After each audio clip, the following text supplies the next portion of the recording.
बेटा sine C minus sine D use कर लेता हूं मैं। Sine C minus sine D होता है 2 cos C plus D by 2 into sine C minus D by 2। यहां लिख देता हूं sine C minus sine D 2 cos C plus D by 2 into sine C minus D by 2। ये होता है sine C minus sine D. और lower part में cos C minus cos D, cos C minus cos D, ये होता है 2 sine C plus D by 2 into sine D minus C by 2।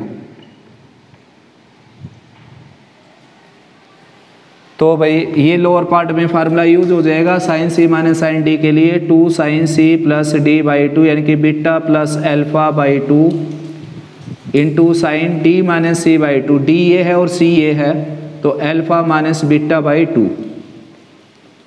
अब ये इससे कैंसिल हो गया और इसमें से अगर मैं माइनस बाहर लेता हूँ तो ये माइनस बीटा हो जाएगा प्लस अल्फा हो जाएगा और फिर साइन की टर्म कैंसिल हो जाएगी और यहाँ बचता है x minus a cos alpha. अब क्रॉस मल्टीप्लाई करेंगे देखो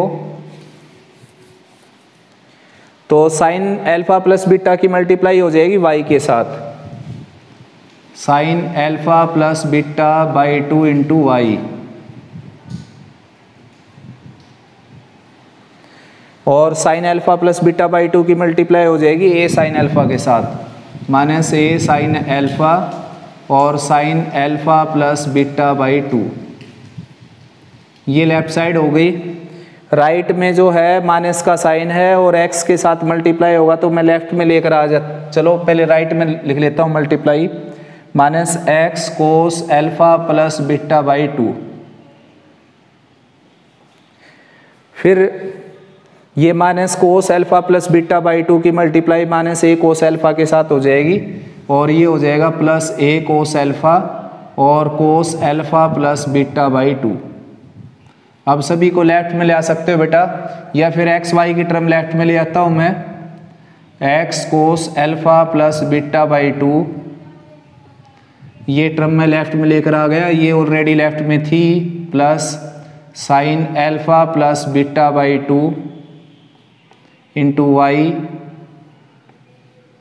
और इसको ले जाता हूँ राइट में। राइट में ले जाने से ये पॉजिटिव हो जाएगी a sine alpha and sine alpha plus beta by 2। Right में ये ऑलरेडी पहले से है a cos alpha and cos alpha plus beta by 2। यहाँ से ए कॉमन आ जाएगा, पूरी राइट साइड से ए कॉमन आ गया। और अब देखते हैं फार्मूला बन गया नहीं बन गया। साइन ए साइन बी कोस ए कोस बी। अब एक और फार्मूला बन गया कोस ए कोस बी प्लस साइन ए साइन बी।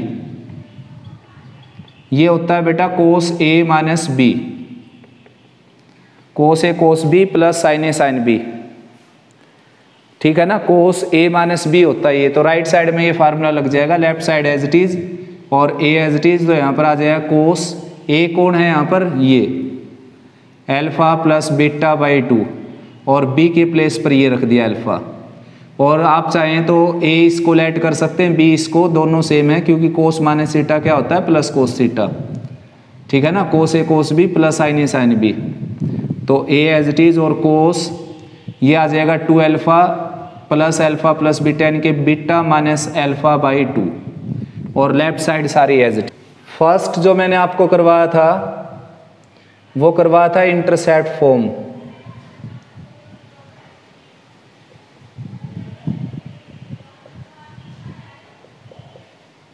जैसे कोई स्ट्रेट लाइन है आपकी जो X axis and Y axis पर इंटरसेप्ट कट करती है ए एंड बी। मान लीजिए ये इंटरसेप्ट है ए और ये intercept B. Then equation of this straight line is X by A plus Y by B equal to 1। ये है बेटा इंटरसेप्ट फॉर्म।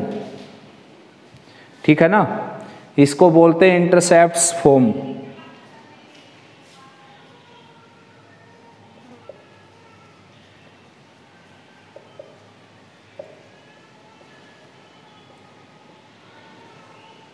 अब डेरिवेशन देखते हैं इसका। देखो सबसे पहले तो मैं इसके ऊपर क्वेश्चन करवा देता हूँ आपको, डेरिवेशन बाद में करवाऊंगा। देखो मान लीजिए जैसे एक स्ट्रेट लाइन ऐसी दे दी जाए जिसमें x इंटरसेप्ट 4 दे दिया जाए, y इंटरसेप्ट 5, तो इक्वेशन लिख देना आप x/4 plus y/5 equal to 1। अगर एक स्ट्रेट लाइन ऐसी दे दी जाए जिसका x इंटरसेप्ट दे दिया जाए 4 यूनिट और y intercept 5 unit, then equation लिख देना x/-4 plus y/5 equal to 1। क्योंकि ये जो इंटरसेप्ट है ये क्या है, नेगेटिव डायरेक्शन वाला है ना, 1 सॉरी। तो ये कौन सा इंटरसेप्ट है, नेगेटिव डायरेक्शन वाला, ठीक है ना। तो यहाँ पर आपने नेगेटिव साइन लेना पड़ेगा इसकी डायरेक्शन के लिए, डायरेक्शन के लिए नेगेटिव साइन लेना है। मान लीजिए अगर आपका इंटरसेप्ट यहाँ पर बने हुए हैं ये 4 यूनिट ये 3 यूनिट, तो इक्वेशन आ जाएगी x/4 एंड y/-3 और राइट साइड 1। ये x एक्सिस y एक्सिस बनाए मैंने यहाँ पर, x एक्सिस और y एक्सिस। उसके बाद जो है अगर स्ट्रेट लाइन ऐसी आ जाए आपके पास जो इस तरीके के इंटरसेप्ट बनाती है 3, 4, तो equation will be x/-4 plus y/-3 right side 1। तो ये है इंटरसेप्ट फॉर्म भाई, इंटरसेप्ट्स फॉर्म बोलते हैं इसको क्योंकि इसमें एक से ज़्यादा इंटरसेप्ट हैं। अब उसके बाद अगर आपके पास कोई स्ट्रेट लाइन है जैसे 3x प्लस 4y और -12 इक्वल टू 0, तो आप इस स्ट्रेट लाइन की इक्वेशन का यूज़ करके x इंटरसेप्ट और y इंटरसेप्ट भी निकाल सकते हैं। तो उसको निकालने के यहाँ पर 2 मेथड है। देखो फर्स्ट मेथड है, अगर आप y इंटरसेप्ट निकालना चाहते हैं टू फाइंड y इंटरसेप्ट, तो पुट कर दीजिए x की जगह 0। तो x की जगह 0 पुट करने से y की वैल्यू 3 आ गई और यही क्या है, y इंटरसेप्ट। उसके बाद अगर x इंटरसेप्ट निकालना आपने, टू फाइंड x इंटरसेप्ट, तो पुट कर दीजिए y की प्लेस पर 0, तो x इंटरसेप्ट आ जाएगा आपका 4। यहाँ पर 0 पुट करेंगे तो x की वैल्यू 4 आ गई, यही क्या है, x इंटरसेप्ट। तो एक मेथड तो ये है। दूसरा मेथड ये है कि इसको इंटरसेप्ट फॉर्म में चेंज कर लीजिए। इंटरसेप्ट फॉर्म में कैसे चेंज करेंगे, कांस्टेंट को राइट में ले जाओ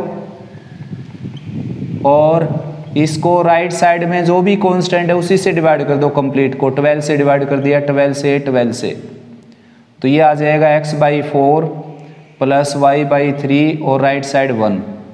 ये मैंने आपकी जो स्ट्रेट लाइन थी कार्टेशियन फॉर्म में उसको इंटरसेप्ट फॉर्म में चेंज कर दिया। अब x इंटरसेप्ट और y इंटरसेप्ट चेक कर सकते हो आप, x के नीचे x इंटरसेप्ट मिलेगा, y के नीचे y इंटरसेप्ट, ठीक है ना। और तीसरा कंसेप्ट इसी में है, अगर we need to find intersection with x axis of this equation, इस इक्वेशन का x एक्सिस के साथ इंटरसेक्शन अगर आपको चाहिए तो y की जगह 0 पुट कर दीजिए। y की जगह 0 पुट करोगे तो ये जो पॉइंट आ गया ना, ये x इंटरसेक्शन x एक्सिस के साथ, ठीक है ना। y की जगह अगर 0 पुट किया तो x एक्सिस का इंटरसेक्शन आ गया 4, 0। y की जगह 0 पुट किया तो x की वैल्यू 4 आ गई। देखो y की जगह 0 पुट करेंगे तो x की वैल्यू 4 आएगी ना, है ना। तो ये पॉइंट आ जाएगा 4, 0। तो यही है x इंटरसेक्शन। और y इंटरसेक्शन अगर आपको फाइंड आउट करना है तो आप x की जगह पर 0 रख दीजिए, y की वैल्यू क्या आ जाएगी यहाँ से 3, तो x की वैल्यू 0, y की 3। ये क्या है, इंटरसेक्शन विद y एक्सिस। तो किसी भी स्ट्रेट लाइन का x एक्सिस और y एक्सिस के साथ इंटरसेक्शन फाइंड आउट आप कर सकते हैं, उसके इंटरसेप्ट फाइंड आउट कर सकते हैं, उसको इंटरसेप्ट फॉर्म में भी कन्वर्ट कर सकते हैं। तो ये था बेटा सारा इंटरसेप्ट फॉर्म के ऊपर। अब मैं इसका डेरिवेशन दे देता हूं आपको। If we have a line which cut a and b intercept on x and y axis respectively, then its intersection with x axis is a0 and with y axis is 0b. Now using 2 point form, y minus y1 y2 minus y1 divided by x2 minus x1 bracket x minus x1। तो बस आपने 2 point form use कर लेनी और answer आ जाएगा। 2 point form use करेंगे, इनको मैं कंसिडर कर लेता हूँ x1 y1। तो y1 है मेरा यहाँ पर 0 और x1 है मेरा यहाँ पर a और y2 है मेरे पास यहाँ पर b, y1 है मेरे पास 0 और x2 मेरे पास क्या है 0 और ये क्या है a। तो सोल्व करेंगे यानी कि क्रॉस मल्टीप्लाई करेंगे तो ये आ जाएगा माइनस ए वाई, राइट में B X minus A B. तो ए बी को राइट में ले जाएंगे लेफ्ट में और ए वाई को राइट में, तो ये आ जाएगा B X plus A Y right side A B. A B से डिवाइड कर देता हूँ X by A Y by B और राइट साइड 1। ये आगे इंटरसेट फॉर्म 2 पॉइंट फॉर्म का यूज करके आया समझ में सभी बच्चों को। अब एक नेक्स्ट करवाई थी मैंने नॉर्मल फॉर्म, वो भी समझ नहीं गया किसी बच्चे ने दोबारा। Normal form, normal form, perpendicular form, symmetric form, जल्दी बताओ बेटा।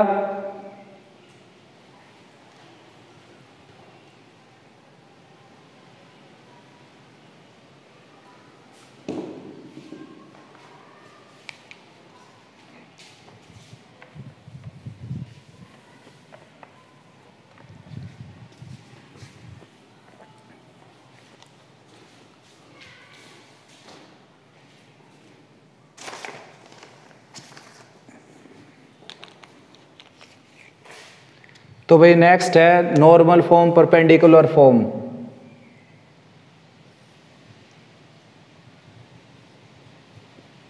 If we have a line such that it is p unit distance from origin and perpendicular line which measure perpendicular distance makes an angle alpha with positive direction with x axis, then equation of line is x cos alpha plus y sin alpha equal to p। आपके पास एक line है जो x axis से p unit की distance पर है, ये p unit की डिस्टेंस पर है, और जो परपेंडिकुलर डिस्टेंस मापने वाली लाइन है वो x एक्सिस के साथ अल्फा एंगल बनाती है एंटी क्लॉकवाइज डायरेक्शन में। तो इक्वेशन आ जाएगी इसकी x cos alpha plus y sin alpha equal to p। तो डेरिवेशन मैंने इसका 2-3 तरीके से शायद आपको दिया था। तो फर्स्ट मेथड ये है, देखो यहाँ पर अल्फा है आपके पास और यहाँ पर 90 का एंगल है। तो फर्स्ट मेरा डेरिवेशन वाला मेथड ये था कि आप ये पॉइंट फाइंड आउट कर लीजिए और इसका स्लोप फाइंड आउट कर लीजिए। बस इक्वेशन आ जाएगी 1 पॉइंट स्लोप फॉर्म से, जो कि होती है y माइनस y1 और m into x minus x1। तो सबसे पहले तो मैं यहाँ पर स्लोप रख देता हूँ। अब ये जो लाइन है अपनी,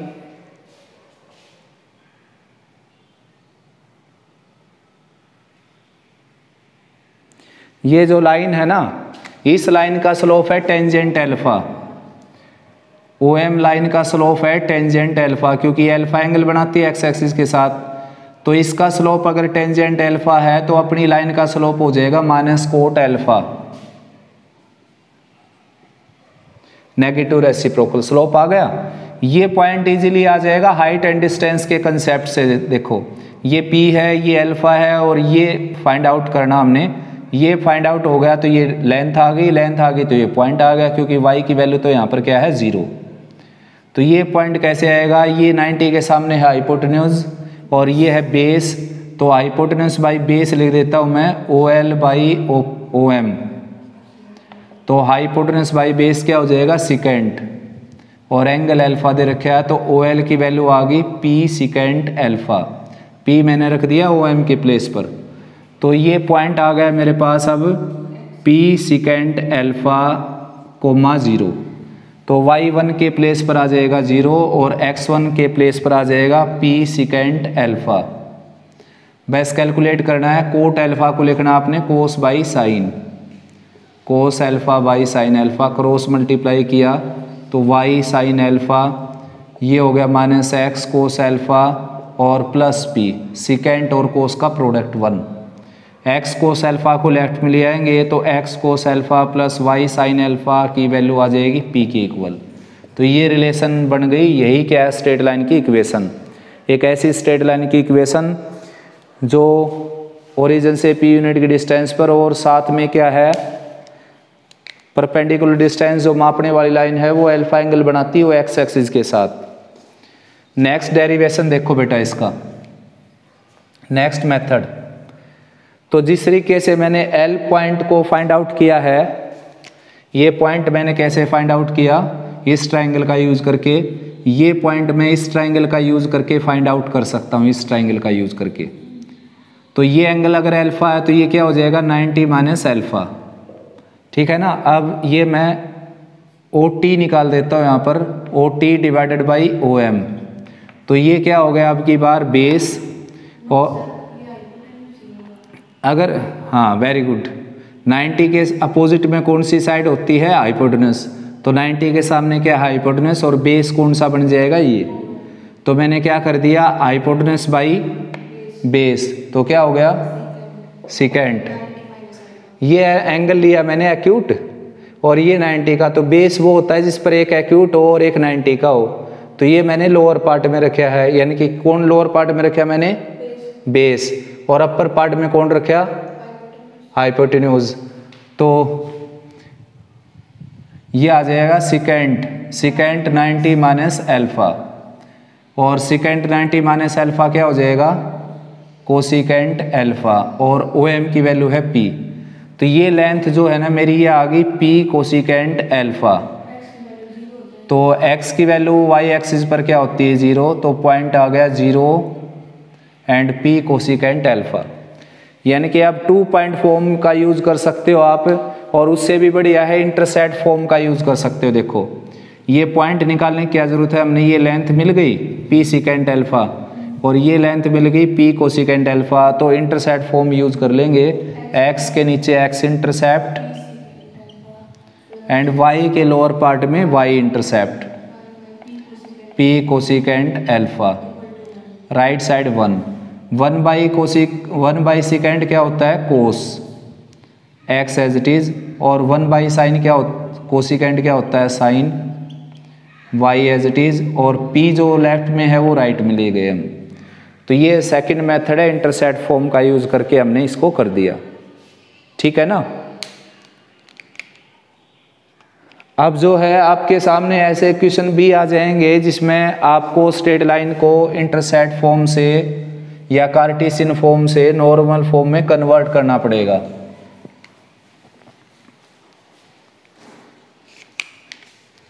ये है normal form, x cos alpha plus y sine alpha equal to p। मतलब इसमें क्या है कंडीशन इसकी कि राइट साइड में क्या है नॉन नेगेटिव वैल्यू हो, नॉन नेगेटिव वैल्यू, और लेफ्ट साइड में एक्स वाई के कोफिशिएंट के स्क्वायर का सम क्या हो 1 हो।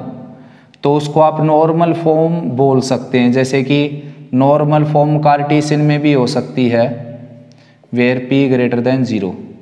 तो ये देखो नॉर्मल फॉर्म है, अगर a square plus b square जो है वो 1 के इक्वल हो एंड p जो है वो ग्रेटर देन इक्वल टू 0 हो, इक्वल भी लगा सकते हो आप बेशक से, 0 भी हो सकता है, ओरिजिन से जा सकता है। तो ये अगर कंडीशन कोई कार्टेशियन फॉर्म भी अगर कंप्लीट करती है तो वो कार्टेशियन भी किस फॉर्म में है, नॉर्मल फॉर्म में। जैसे कि 3/5x प्लस 4/5y और राइट साइड में है 7। तो ये क्या है नॉर्मल फॉर्म है ये, ठीक है ना। इनके स्क्वायर का सम क्या हो गया 1, और ये नॉन नेगेटिव है ही, फिलहाल नॉर्मल फॉर्म में है ये। अब ये नॉर्मल फॉर्म में नहीं है, हाँ नेगेटिव हो गया, डिस्टेंस कभी नेगेटिव नहीं होती, तो इसको आपने माइनस से मल्टीप्लाई करना पड़ेगा पूरे को। अब ये नॉर्मल फॉर्म में चला गया, ठीक है ना। एक्स वाई के कोफिशिएंट नेगेटिव हो या पॉजिटिव हो कुछ मायने नहीं रखते, ये केवल इनके स्क्वायर का सम क्या हो बेटा 1, राइट साइड में नॉन नेगेटिव क्वांटिटी हो। वो इक्वेशन किस में होती है, नॉर्मल फॉर्म में या परपेंडिकुलर फॉर्म में। तो कभी भी आपके सामने कोई इक्वेशन आ जाए और उसको आपने नॉर्मल फॉर्म में कन्वर्ट करना है तो उसका तरीका है एक्स वाई के कोफिशिएंट के स्क्वायर के सम के रूट से उसको डिवाइड कर दो। जैसे कि ये है आपके पास ax plus B Y plus C equal to 0। इसको आपने नॉर्मल फॉर्म में कन्वर्ट करना है, तो x के कोफिशिएंट का स्क्वायर कीजिए और y के कोफिशिएंट के स्क्वायर का सम और उसका रूट, ऐसे, यानी कि इससे आपने इसको डिवाइड कर देना है। Plus b divided by A square plus B square under the root और y, और plus c divided by A square plus B square under the square root और राइट साइड 0। अब इसको राइट में ले जाएंगे, ये राइट में ले जाने से क्या हो गया, नेगेटिव हो गया। अब c की वैल्यू अगर नेगेटिव है तो ये बिल्कुल सही है, क्योंकि c अगर नेगेटिव है तो नेगेटिव बाहर है, पॉजिटिव हो जाएगा। लेकिन अगर c की वैल्यू पॉजिटिव तो आपने इसको नेगेटिव से मल्टीप्लाई करना पड़ेगा इस तरीके से। अब ये नॉर्मल फॉर्म में चला गया, यानी कि एक्स वाई के कोफिशिएंट के स्क्वायर के सम के रूट से आपने उसको डिवाइड कर देना है। नेक्स्ट है भाई सिमेट्रिकल फॉर्म।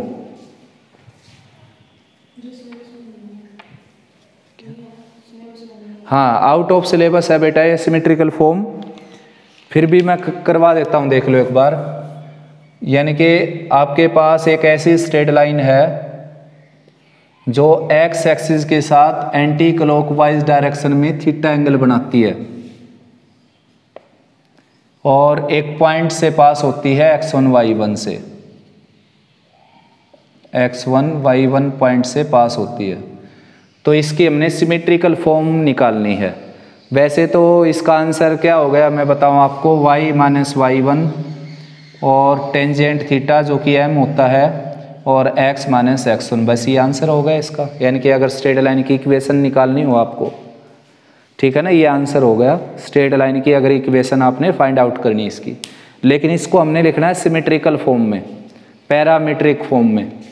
तो उसके लिए क्या करेंगे, उसके लिए एक r यूनिट की डिस्टेंस पर, यहाँ से मतलब इस पॉइंट से r यूनिट की डिस्टेंस इधर भी हो सकती है उधर भी हो सकती है, तो r यूनिट की डिस्टेंस पर एक अनदर वेरिएबल पॉइंट लिया मैंने x, y, ठीक है ना, ये a और ये b ले लिया मैंने। अब क्या है, इसकी जो इक्वेशन है ना वो हमने r के रिस्पेक्ट में और x, y के रिस्पेक्ट में और x1, y1 के रिस्पेक्ट में कंसिडर करनी है। देखो कैसे करेंगे, r यहाँ से लेकर यहाँ तक की लेंथ, हाँ, तो यहाँ पर परपेंडिकुलर डालेंगे बेटा और यहाँ परपेंडिकुलर डालेंगे, तो ये डिस्टेंस बताओ आप कितनी हो गई, ये डिस्टेंस होगी y minus y1, sorry x minus x1 है ना, क्योंकि ये पॉइंट क्या है x, 0, ये पॉइंट क्या है x1, 0, तो ये डिस्टेंस सारी क्या होगी x1 और ये सारी क्या होगी x, तो ये डिस्टेंस हो जाएगी x माइनस x1। अब मैंने यहाँ से परपेंडिकुलर यहाँ पर डाला, तो अब ये एक ऐसा क्वाड्रिलेटरल हो गया जिसके सभी एंगल के 90 के, तो ये x माइनस x1, तो ये भी क्या हो जाएगा x माइनस x1। ठीक ऐसे जैसे इधर परपेंडिकुलर ड्रा किए हमने इधर, तो ठीक ऐसे इधर परपेंडिकुलर ड्रा करने हमने इस तरफ, ये परपेंडिकुलर ड्रा कर दिए, तो ये डिस्टेंस कितनी हो गई y1 और ये सारी डिस्टेंस कितनी हो गई y, तो ये होगी y माइनस y1। अब ये भी एक रेक्टेंगल हो गया, तो ये लेंथ भी क्या होगी y माइनस y1। अब इनको इरेज कर देता हूँ मैं, इनका काम केवल इतना ही था, वैल्यू देना। अब जो है ये एंगल अगर थीटा है तो ये भी एंगल क्या हो जाएगा थीटा, कोरस्पॉन्डिंग एंगल। देखो कोरस्पॉन्डिंग एंगल तो ये भी होते हैं बेटा, लेकिन लाइन पैरेलल थोड़ी, हाँ कोरस्पॉन्डिंग एंगल ये भी है, लेकिन अगर ये दोनों लाइन पैरेलल हो जाएंगी तो दोनों कोरस्पॉन्डिंग एंगल इक्वल भी हो जाते हैं। तो आप जानते हो ये लाइन और ये लाइन दोनों क्या है पैरेलल, क्यों, क्योंकि ये भी y एक्सिस पर 90 डिग्री का एंगल बनाती है और ये भी y एक्सिस पर 90 डिग्री का एंगल बनाती है, तो दोनों लाइन पैरेलल हैं। तो इस लाइन को इतनी कट कर दूंगा तो फिर भी तो पैरेलल रहेगी सामने वाली के, तो पैरेलल है और ये ट्रांसवर्सल है, तो ये एंगल कौन सा हो गया, ट्रांसवर्सल के ऊपर, सॉरी पैरेलल के ऊपर ट्रांसवर्सल के राइट में, और ये भी क्या हो गया पैरेलल के ऊपर और ट्रांसवर्सल के राइट में, यानी कि एक ही अवस्था में बने एंगल, सेम पोजीशन पर बने एंगल क्या होते हैं कोरस्पॉन्डिंग एंगल। तो ये बन गया एंगल थीटा। अब मैं अगर लिखूँ यहाँ पर x minus x1 by are, तो ये क्या हो गया, बेस बाई हाइपोटेनस यानी कि कोस थीटा। ठीक है, ऐसे y minus y1 by are, तो ये क्या हो गया, परपेंडिकुलर बाई हाइपोटेनस यानी कि साइन थीटा। तो x minus x1 by cos theta, right side में मैं ले गया r को इस इक्वेशन से, और ठीक ऐसे इस इक्वेशन से r को अगर मैं राइट में लेकर जाता हूँ तो y minus y1 by sine theta, और राइट में चली जाएगी r। तो बस ये दो इक्वेशन जो अगर हम देखें तो दोनों की राइट साइड क्या है, r, तो x minus x1 by cos theta, y minus y1 by sine theta और इक्वल टू r। तो यही होती है सिमेट्रिकल फॉर्म, पैरामीट्रिक फॉर्म। ठीक है ना, r इसका क्या है, थीटा इसका क्या है, पैरामीटर। तो अब इसका क्या फ़ायदा होगा, इसका ये फ़ायदा होगा कि यहाँ से अगर मैं x की वैल्यू निकालूँ, यहाँ से x की वैल्यू निकालूँ तो क्या बन जाएगी, r cos theta plus x1। ये x की वैल्यू आ गई यहाँ से y की वैल्यू आ जाएगी y1 plus r sine theta. तो ये क्या आ गया, देखो ये इस लाइन के ऊपर कोई भी एक पॉइंट आ गया, उसके कोऑर्डिनेट है ये, इस स्ट्रेट लाइन जो अपनी स्ट्रेट लाइन थी उसके ऊपर कोई पॉइंट है जो एक फिक्स पॉइंट से r यूनिट की डिस्टेंस पर है। ये फिक्स पॉइंट है और इससे r यूनिट की डिस्टेंस पर एक पॉइंट है, उस पॉइंट के कोऑर्डिनेट फाइंड आउट कर सकते हैं हम इस फार्मूले से, वरना उसका कोई यूज है नहीं सिमेट्रिकल फॉर्म का, वरना तो हम डायरेक्ट आंसर निकाल सकते हैं। अगर आपको चाहिए इस स्ट्रेट लाइन की इक्वेशन तो ये स्लोप मिल जाएगा आपको, यहाँ से टेन जेड थीटा से ये पासिंग पॉइंट दे ही रखा है, तो अभी मैंने लिखी थी y माइनस y1 और m यानी कि tangent theta x minus x1, ये पासिंग पॉइंट दे ही रखे हैं, तो ये x1 y1 की जगह रख के आप आंसर निकाल सकते हो स्ट्रेट लाइन की इक्वेशन। लेकिन जो सिमेट्रिकल फॉर्म है वो केवल आपको यूज करनी है यहाँ पर इन पॉइंट्स को फाइंड आउट करने के लिए, अगर कोई ऐसा क्वेश्चन आ जाता है आपके सामने। ठीक है बेटा, आ गया भाई बच्चों समझ में? आ गया सर। ठीक है भाई, YouTube पर ले या गूगल मीट पर क्लास डेली?